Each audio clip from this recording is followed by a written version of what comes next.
그럼 과연 이러한 상황 가운데서 우리가 어떻게 극복할 수 있고 좀 승리하는 삶을 살 수 있을까? 그 질문을 하시는 거잖아요. 그렇죠? 오늘도 여기 대회에 참석하기 전에 우리 학생들과 학생 영성신학 과목을 가르치고 있는데 그 학생들이 비슷한 질문을 하더라고요. 어떻게 해야 합니까? 그 비결이 무엇입니까? 근데 무슨 제가 비결에 있어서 이런 식으로 영적 훈련을 쌓으시오. 저를 어떤 곳에 가서 이런 것을 따오십시오. 뭐 공부를 더 많이 하고 뭐 기도를 더 많이 하고 이런 식으로 충분히 설명을 할 수가 있겠죠. 그리고 다 일리가 있는데 제가 그 학생들에게 말했던 그 몇 가지 요소들만 말씀드리죠. 첫째로는 우리의 초점을 예수 그리스도에게, 모든 것이 예수 그리스도, 복음서를 볼 때 그냥 이게 교리적인 말이 아니라 신학적인 개념이 아니라 이거는 퍼슨이잖아요. 그렇죠? 예수 그리스도가 누구인가, 이게 중요한 거예요. 그 관계가 중요하기 때문에 예수 그리스도에게 초점 맞추고 계속 예수님을 어떻게 하면 본받을 수 있을까, 이 질문을 하면서 사는 거죠.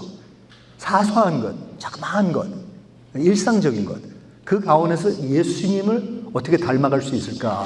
예를 들자면 우리가 예수님을 닮아간다 할 때 어떤 이들은 복음서에 나오는 3년 동안의 예수님이 사역을 닮아간다 이렇게 생각하는데, 실제로 예수님이 사역 3년 동안 하시기 전에 90% 정도 되는 30년의 생애가 있었습니다. 너무 일반적이고 너무 평범한 삶이었어요. 그래서 아마 기록이 많이 안 돼 있으라고 생각합니다. 그런데 그 삶 가운데서 어떻게 행하셨을까?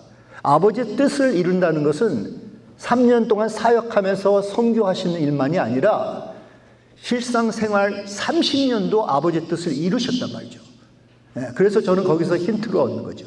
아, 그러면 예수님 같이 사역만이 아니라 삶을 제대로 살아야 되겠구나. 일상생활, 평범한 생활, 패밀리와 같이 보내는 시간, 세상에서 접근하는 사람들, 직장에서, 학교에서, 여기에 우리가 충성해야 되지 아니할까. 그리고 특별한 선교는 물론이죠. 그거는 우리가 충성해야 되는데 우리가 삶에 충성을 안 한다는 것이죠. 그런데 세상 사람들은 우리의 삶을 보거든요. 우리가 얼마나 설교를 잘하고 얼마나 선교적인 열정이 있는가 보다는 우리의 삶을 본단 말이에요. everyday life를 보기 때문에 거기에서 우리가 승리를 해야 돼요. 그리고 그 비결을 우리가 찾아야 돼요. 예수 그리스도 중심. 그 다음에 성경 말씀. 성경 말씀을 떠나서 예수 그리스도고 뭐고 할 수가 없습니다. 우리가 아는 예수 그리스도는 복음서에 기록되어 있는 예수 그리스도예요. 그래서 복음서, 성경 전체, 지속적으로 성경에 우리가 그라운딩이 되어야 되겠고, 셋째로는 성령님이 우리 안에 내주하시고 계시단 말이에요. 뭐가 더 필요하겠습니까? 돈이 없다고, 어떤 상황이 어렵다고, 사람들이 나를 박해한다고. 아니잖아요. 성령님이 계시는데 그 능력을 부여하시는 분은 성령님, 하나님의 영이 내 안에 함께 하시고 계신데, 하나님은 멀리 계신 하나님을 생각해서는 안 된다는 거죠. 가까이 오셨고 성령님이 오셨고 성령님이 우리에게 임하셨고 이제 내주하시고 계시는데 성령님을 의존하십시오. 그리고 넷째로는 그리스도의 몸, 혼자 스스로 나서지 말라는 거죠. 공동체가 필요합니다. 부부로서, 가정으로서, 자그마한 그 개척교회에서, 그리고 그 지역에 있는 팀 멤버들과 여기에 우선순위 두면 이 네 가지를 우리가 집중적으로 해나가면 이 세상에 어느 것도 극복할 수 있는 힘과 동기부여가 된다는 것입니다. 저는 여기 확신이 있어요. 제가 가르치는 영성은 무슨 신비적인 영성보다 이러한 구체적인 실제적인 실상생활에서 하는 영성이라고 말씀드리고자 합니다. 첫째로 영성을 이원론주의적인 관점에서 설명하지 않는 것, 뭐 어떻게 설명하라는 것보다 어떻게 안 해야 된다는 것을 제가 몇 가지 말씀드리겠습니다. 첫째로 영적, 영성, 영, 이것은 어떤 인간의 그냥 영만 잘 되면 육신과 아무 상관없이, 우리 실생활과 아무 상관없이, 이 세상, 이 현실과 이 몸을 지닌 이 리얼리티를 떠나서 하는 영성은, 이거는 성육신 원리와 너무나 어긋나는 것이죠. 왜냐하면 예수님은 혼으로만 하지 아니하셨거든요.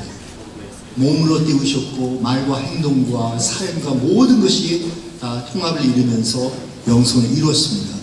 그러니까 설명을 할 때 영성을 전체적으로 설명하는 게 좋아요. 그러면 왜 하필 영이라는 단어를 사용하느냐? 영적인 것이 무엇이냐? 물론 그 영은 그 인간의 그 영적 그 차원도 의미하는 거죠. 그렇지만 여기에 따로 고립된 것이 아니라 이게 전반적인 몸을 내 영향 끼치고 내 삶에 영향을 끼쳐야 되는 것이죠. 그래서 홀리스틱하게 설명하는 게 좋겠고, 그리고 영적 할 때 제가 미리 말씀드린 바와 같이 성령님을 언급하세요. 성령님이 인도하시는 삶, 그게 영적인 삶입니다. 그래서 하나님을 지향하고 성령님의 감동으로 내가 영적인 삶을 산다. 저는 그렇게 성서적으로 이해를 하고 있습니다. 네. 탈육신화 된 상태에서 어떻게 영성을 실천하느냐? 저희에게는 기독교 영성은 아니라고 생각합니다. 그런데 실제로 이 테크놀로지 얘기하시는 분들은 다들 지금 영성을 추구하시고 있습니다. 포스트 휴머니즘, 트랜스 휴머니즘은 다 영성을 의미하는 거거든요. 인간이 어떻게 여기서 탈퇴해서 벗어나서 내가 더 슈퍼 휴먼이 될 수 있을까? 그래서 기계와 어제 디지털 세계와 혼합을 이루어서 내가 더 강력한 인간성을 회복할 수 있을까? 근데 실제로는 그 인간성을 포기하는 것이잖아요. 그게 바로 That's our question. I'm not sure if you can separate that issue. Okay. I need to talk to you later too. Then I guess. Yeah. Yeah.